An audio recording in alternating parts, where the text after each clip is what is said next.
Sponsored by the Big 98, Nashville's #1 for new country and the home of the Bobby Bones Show. We're so thrilled to have back on Grammy Award-winning artist and producer, Warren Haynes. Warren, thanks for coming back on the show. Absolutely. My pleasure. You know, the last time we talked, Warren, you had the Heavy Load Blues album, which obviously had some Grammy nominations and everything, very bluesy, a certain departure for Gov't Mule. Now you bring out this rock album this year, Peace Like a River. Far departure from each other. Well, we knew that's what we wanted to do when we went into the studio during lockdown, because we had so much time on our hands. And I had written so much material at that point that for the first time in my life, I thought making 2 records at once was a good idea. And so we set up in 2 different rooms in the same building and with 2 different sets of equipment and recorded 2 records that sound totally different from each other. I mean, it's just kind of mind-blowing because I read this, and you got to explain this to me, where, you know, you were in the powerhouse in New England, and so you had, like, you know, you're working obviously on this album, which, you know, your rock album, Peace Like a River, and, you know, doing that during the day, and then you guys would take a dinner break and then come back in and play blues at night? Yeah, that was the program every day. We'd go in around noon and work on Peace Like a River songs till about 9 o'clock. Right.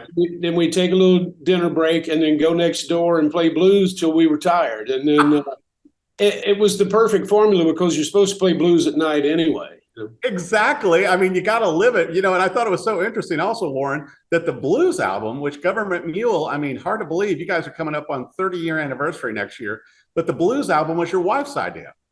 It was. It's something we've been talking about for a long time, but she brought it up at a band meeting we were having, actually like a conference call meeting, and everybody was into the idea. But I said, well, I love the idea, but what if we make 2 records at once? Because I got all these new songs. So if we could figure out that, it would be perfect. So that's where the whole thing was born. You know, and it's so interesting to me listening to this new album that has so many great tracks and obviously great guests that we're going to talk about. But also, it's like on a few of the songs, I can really hear your Allman Brothers background, which, you know, you played for years with them. And then also there's some songs that kind of feel like the Dead. And then, you know, adding in the guests that you did, you got to explain this to me, Warren. How did you end up with Cellise, Billy Bob Thornton, Billy Gibbons, Ivan Neville, and Ruthie Foster? I mean, how did you end up with all these very, very different guests on here? Well, with the exception of Cellise, who I only met recently, the rest of them are old friends. And so when we, as an example, we worked up this song called Shake Our Way Out, and it definitely had a ZZ Top type influence. So I thought about getting Billy Gibbons involved. Billy and I worked together quite a bit, and we're old friends. And a similar thing with Billy Bob Thornton. You know, I've been friends with Billy, I guess, about 10 years now or something. And he has one of those perfect narrator type voices, and I was looking for a voice in this particular song that would be more like spoken word, like beat poetry kind of thing, but with a little eeriness. And so I thought about Billy, and I called him, and he was happy to do it. Ivan Neville and Ruthie Foster both sang on my solo record, Man in Motion, so we'd work together there and other times. I knew that our voices blended really well together, and I wanted to go for this kind of Sly and the Family Stone kind of vibe where we were trading back and forth with different lead voices. And they're fantastic. It just worked great. Cellise, I just met, but she did a fantastic job, and we met on a benefit concert in New York, and she brought the house down. You know, she's great. Well, you know, and what amazed me too, each of those artists that we bring up, you know, they added to the mix, like you said, with Billy Bob, and a lot of people know him obviously from his movies and TV and everything else. But, you know, you and I know that also he's an incredible musician. And so when you had him involved on the spoken word on that song, it just fit perfectly, and it's kind of haunting. It's very haunting, and he's one of the few people that has that kind of voice that just draws you in. And haunting is a good word. There's a comical side to his eeriness, or or vice versa, whatever that is. It really is. When you sit down and talk with Billy Bob, he's got a, people don't realize what a great sense of humor he has. He's a funny dude, and old school Arkansas, but he's been in LA so long, But his musical thing is really deep, and he commits as much or more of his time to music as he does to acting, and he's a fantastic drummer. When we first met, he told me that Levon Helm was his idol, and I totally get it, because Levon played and sang amazingly well. Right, and which very hard to do as a drummer, as we both know. Yeah, and I of course loved Levon, and we became friends. But I was a huge fan before I ever met him. Oh, definitely, me as well. And I wanted to bring up too, with your and Cellise's voices. And a lot of people know her as a guitar player as much for her voice. But your guys' voices blended so well on this song. Yeah, she's great at both, and I wish we could have had her play guitar on this record, but maybe the next one. She's a fantastic guitar player. Well, and listen to the whole album, which you know you had singles that released earlier before the album came out, this June, to where to me the Dreaming Out Loud, to where you were able to take the quotes and everything from Dr. Martin Luther King and from John F. Kennedy and all these things. It's a powerful song, Warren. Well, thank you. I got this idea in the middle of the night for Forgive Me, I'm Dreaming Out Loud Again. Mm-hmm. And the first thing that occurred to me was I Have a Dream speech from Martin Luther King. So for the first time in my life, I decided to borrow a bunch of quotes and incorporate them into the lyrics. So every time I say somebody said, then it's followed by a quote, some famous quotes and some not so famous. But it's such a powerful song, and I think it just lends itself to the listener. It's very engaging, Warren. Thank you. I'm really happy with it. Musically and lyrically, it's very different for us, but I really love it. Well, I've got to ask you this too. Obviously, with Peace Like a River out, to where also you have like the bonus EP, where it's to where it's like 5 or 6 songs also along with that on CD, right? Yeah, so we offer the deluxe version, which has this bonus EP, which is called Time of the Signs. And we've been doing that for the last few records. Our fans buy more of the deluxe versions than they do the standard version, because they're like us. They like excess. Well, and also, I love one of the quotes, Warren, to where it's, knowing your music, for so many years, especially with your great work with the Allman Brothers. But, a lot of bands are not doing the extended length songs as the Allman Brothers and the Grateful Dead and everything have been known for. And you are one of those artists that feel like it's kind of your job to keep that kind of song out in the public. Yeah, I grew up at a time when you could turn on the radio and hear Bohemian Rhapsody or Carry On Wayward Son or Band on the Run or Roundabout by Yes. And all those songs, no one would consider playing those songs on the radio now in a new world. But it's because people's attention spans have gotten shorter and shorter and shorter. Right. So we're trying to remind people that if the music's interesting, it'll maintain your interest, Which I think you and your incredible band have always done with Gov't Mule. And I really like, the new tour. I can't wait to see the artwork and the merch that's going to come out for Dark Side of the Mule, kicking off in July. Because it's reminiscent, I don't know, of some other band a few years ago, Well, it is the 50th anniversary of Pink Floyd, Dark Side of the Moon. What we call Dark Side of the Mule is not, some people think it would just be us playing that album, but it's actually us doing whatever Pink Floyd songs we feel like doing, but with a special production and a laser show and an augmented band. The band becomes 8 pieces or 9 pieces instead of 4 pieces at that point. But this is the 50th anniversary, so we decided to do it one more time. We had kind of said we weren't going to do it anymore. It kind of came about by accident. We did Dark Side of the Mule for Halloween in 2008. Right, I remember. Our fans really liked it, so we released the recording, and they were asking for more. So we did a handful of other shows. Then we retired it, but now we're taking it out of retirement, but for good reason. Yeah, well, and I was thinking the same thing too, and certainly, with the number of hits that you've had over the years with Gov't Mule. Also, I mean, I was listening to Soul Shine over the weekend, which that's always one of my favorites that you do. But with these two albums out now, with Heavy Load Blues and with Peace Like a River, how are you going to figure out, for the sets, how to mix in what and still have the hits that fans want to hear too, Warren? Well, it's kind of a roll of the dice. There are a few songs we play more often than others, Soul Shine being one. And by the way, I wrote Soul Shine in Nashville when I was living there.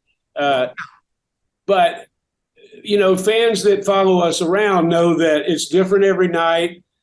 We try to throw in as many of staples as possible, but we also want to make sure that the show is completely different tonight from last night, from the night before. Mm-hmm. And so we hope that nobody's disappointed, but you never know what you're going to get. Well, and I know you've been selling out shows because a number of my friends have caught you on this tour this year. And they say that the entire band and obviously you are just in prime form right now touring. Do you think that comes from finally getting out again after the pandemic and everything and being, holed up and recording is great, but you guys are a live band, Warren? Yeah, and I do think that. I think we're just overdue to be back out here playing, and it feels great, and the band sounds great. Getting in front of our audience again is fantastic. I love making records, but if I had to choose, I would choose the stage, Well, and definitely you're so fitting there. And I've got to bring up too, there's rumors that there may be some signature model Warren Haynes guitars coming out too in the next year or two. Is there any truth to that? They're just rumors at this point, but I could say there's a good chance we're working on a couple of new things. I have a signature model Les Paul that's out now and a signature model ES335 that's out now. We've been working on a Firebird and another Les Paul, and hopefully they'll come about. It's just something fun to help with the design of, Well, and I think once again, using totally different instruments, but in the same studio with this new album, Peace Like a River, I really enjoyed, hearing with your whole band, Warren, hearing the organ, hearing the B3 in there, the piano, hearing you on acoustic sometimes. Obviously, I love your slide work, but it's like the album, I mean, it's a rock album, but it's just such a nice mix of songs and also the right guests that you brought on here. Yeah, I agree with that. When I was a kid, turning on rock radio, you could hear Crosby, Stills and Nash. You could hear Sly and the Family Stone. You could hear Hendrix and the Stones and all sorts of stuff. And it was all different from each other, but it was all considered rock music. Right. And that's kind of what we look at Gov't Mule as.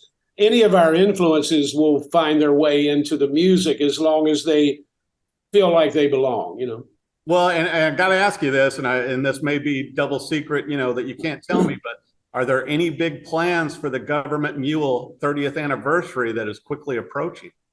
Well, there are a lot of things that are in the works that I can't talk about, but our first album came out in 1995. Mm-hmm. Our first tours were in 1994. So what I'd like to do, one of the things that I can mention is I'd like to go back and remaster, remix some of the old stuff, add some bonus tracks that exist from the studio, right, put out some unreleased stuff from the original band, and anything that exists. We're going through all the archives now to see what all is there, and look forward to, a lot of people ask, what about our second album, which was called Dose? It's not out on vinyl, and people really want it on vinyl. Wow. So we're trying to make that happen as well. A lot of things in the works, so be on the lookout for that. Well, and you've had, once again, you've got an incredible band surrounding you now, but also, as we were talking before we started the interview, I was always a fan of Alan Woody, your old bass player too, that was, working with you early on and on your early albums and stuff. And so it'll be nice to be able to pull up some of those tracks as well. Yeah. Alan and I were best friends, and we traveled the world together. We were musical soulmates. It's hard to believe that he's been gone since 2000, but I go back and hear those recordings and I always smile when I listen to them. And of course, the amount of music we played on stage together is unbelievable. Somebody told me that we did over 1,200 shows together, and I think that's probably true.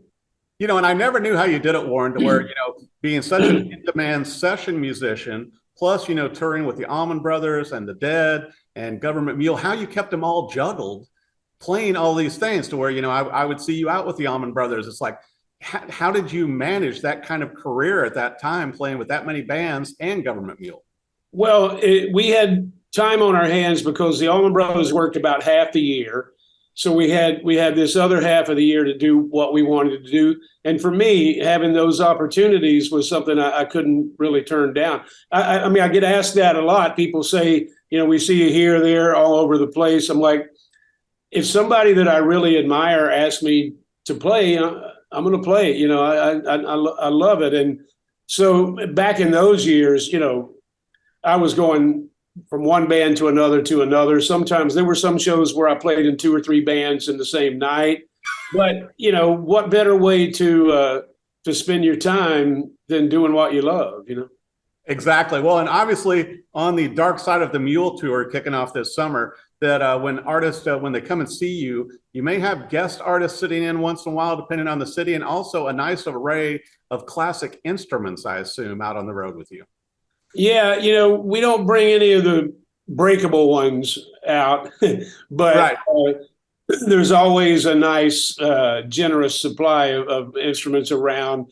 And I must have inherited that from Alan Woody, too, because he was an avid collector and had a huge collection. And I used to make fun of him because of it. And now I've kind of turned into that person myself. But, again, if you have that opportunity, as you're a collector,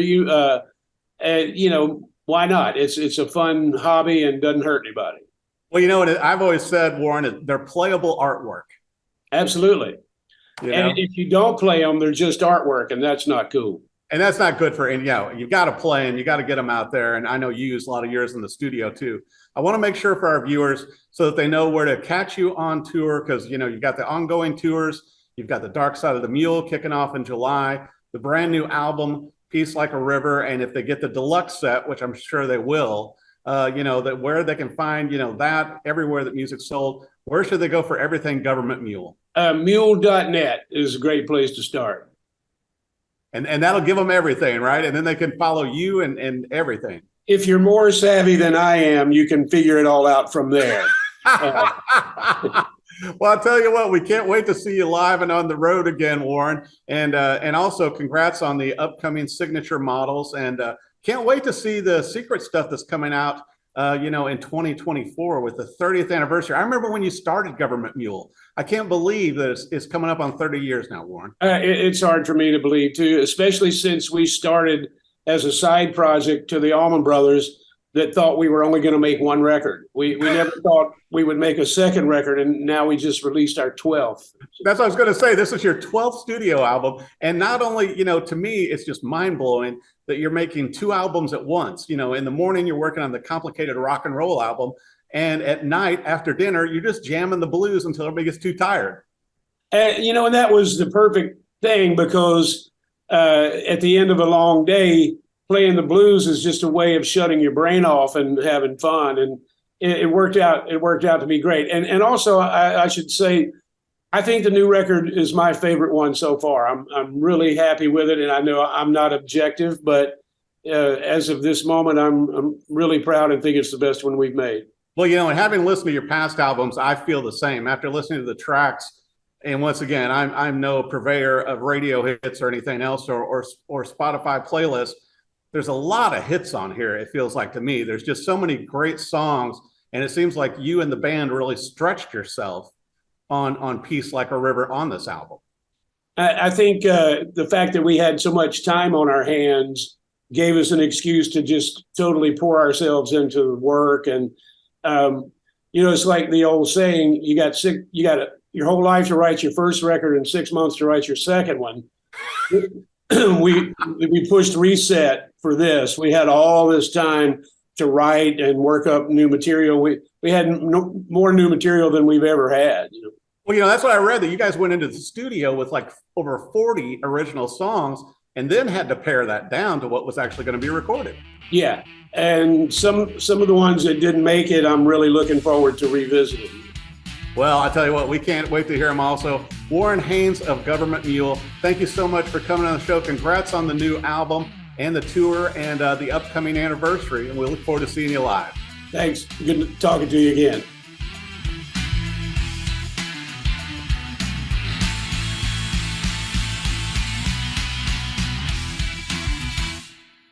Sponsored by the Big 98, Nashville's #1 for new country and the home of a Bobby Bones Show.